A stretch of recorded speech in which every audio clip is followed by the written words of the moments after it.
አንዳንዴ ደግሞ ወደ ቤተ መቅደስ ውስጥ ወደ ቤተ ክርስቲያን ውስጥ ወደ ቤተ ክርስቲያን መቅረብ ላቃታችሁ ማትችሉ በተለይ በስራ መልኩ ያላችሁ ውጭም ደግሞ ያላችሁ ማለት ነው። በእርግጥ እንደዚህ እንደኛ በቤተ ክርስቲያን ውስጥ ጸሎት መጽሐፎችን ላታገኙ ትችላላችሁ። ግን አሁን ጊዜው ሰልጥኗል። ሁሉ በእጁ ሁሉ በደጁ ነው።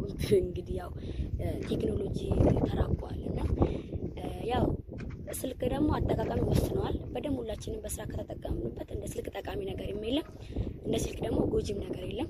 አመለካከትና አጠቃቀም ይወስነዋል እና ውጭ ያላችሁት ዩቲዩብ ላይ ሰርች አድርጋችሁ ብዙ እንትኖች አሉ፣ ሁሉም አለ። በቃ ምንም የሌለ ነገር የለም እና ሰርች አድርጋችሁ በዚህ ጾም ውስጥ ማለት ነው መጾም ብቻ ሳይሆን ገድላቶችን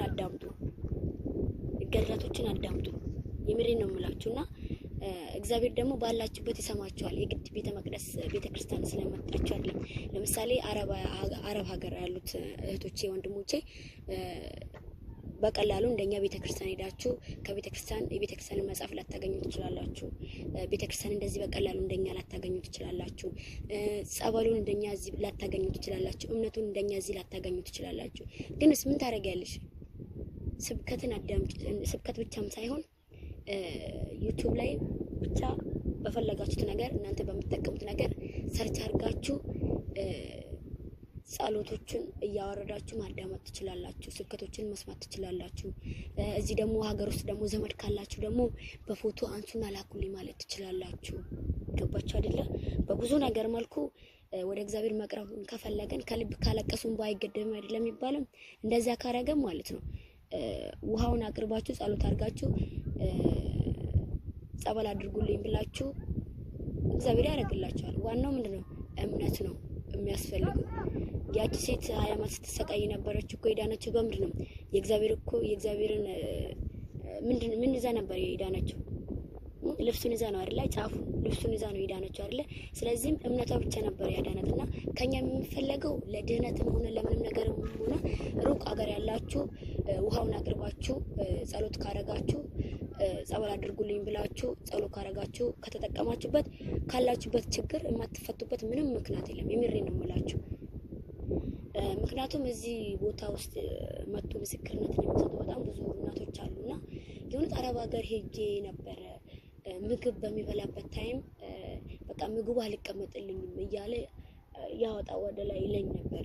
ግን ለካ እንደዛ ሲደረግ የነበረው እንደዛ ሲሆን የነበረው የእውነት የክፉ መንፈስ ተጠቅቷት ነው። እህቶቼ ወንድሞቼ፣ እዚህ ደግሞ ሰማዕቷ ቅድስት አርሴማ የምር በስማ ከቃላት በላይ በጣም ፈውሷ እጅግ በጣም ግሩም ነው። የእውነቴን ነው የምላችሁና ዛሬም ነገም ሰማዕቷ ቅድስት አርሴማ ታምሯ ዝናዋ በዓለም አደባባይ ሰምቶ እንዲገን ነው የምፈልገው። ገኑን ብቻም ሳይሆን ማለት ነው የሰማዕቷን የቅድስት አርሴማን ታሪክ ሰምታችሁ መጣችሁ ተፈውሳችሁ ድነትን እንድታገኙ ነው የምፈልገው። የምሬን ነው የምሎች እህቶቼ ወንድሞቼ፣ ማለት እናንተ ሳታውቁ በጣም ብዙ ችግር አለባችሁ። በተለይ በቃ አረብ ሀገር ያላችሁ እህቶቼ ወንድሞቼ በጣም ብዙ ችግር ውስጥ ነው ያላችሁ። በቃ ይጨንቃችኋል፣ ይከፋችኋል፣ አንዳንዴ ከሰው ጋር ያጋጫችኋል። በጣም ብዙ ችግር አለ። ገባችሁ አይደለ? እና ከዛ ችግር እንድትፈቱ በቃ እስቲ ባላችሁበት ሆናችሁ በቃ እናቴ ሰማዕቷ ቅድስት አርሴማ ድንግል ማርያም መልአኩ ቅዱስ ገብርኤል እባክህን እርዳኝ ብላችሁ ባላችሁበት ሆናችሁ ስራም እየሰራችሁ ቢሆን ጸልዩ። እግዚአብሔር የልባችሁን ማሻት ነው የሚፈልገው። እግዚአብሔር የልብን ማሻት ነው የሚፈልገው።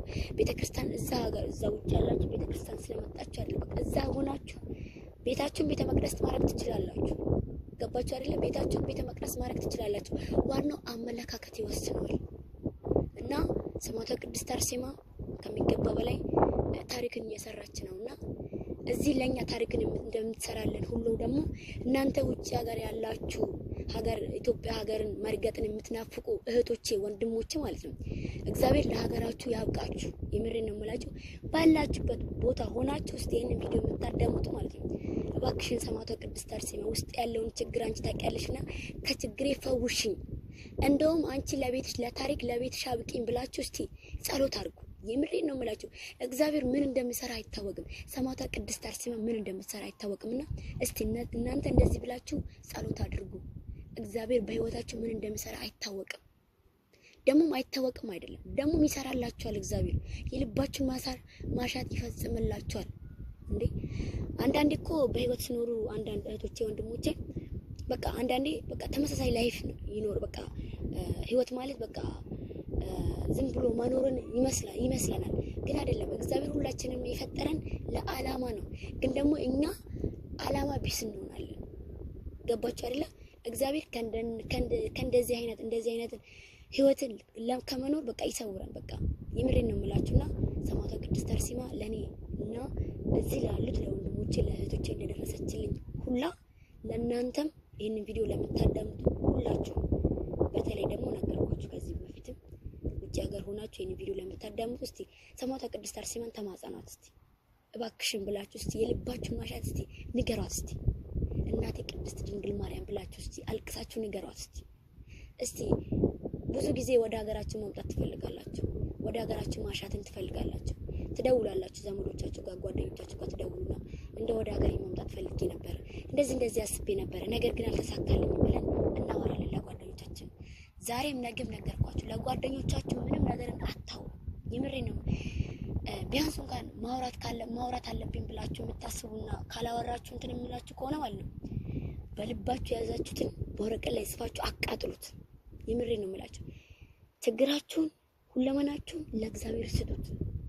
እስቲ ሰማዕቷ ቅድስት አርሴማን የቅርብ ወዳጅ አድርጓት። እስቲ ስከፋችሁም ሲጨንቃችሁም ለጓደኞቻችሁ ሄዳችሁ ስልክ ደውላችሁ እንደምታወሩት እሷ ጋር በንጹህ ልብ በንጹህ አንደበት በትጉ ልቦና እስቲ ቅረቧትና የልባችሁን ማሻት ንገሯት። የምሬን ነው የምላችሁ። እግዚአብሔር ታሪክን ይሰራል። እግዚአብሔር ሀገራችንን ይጠብቅልን።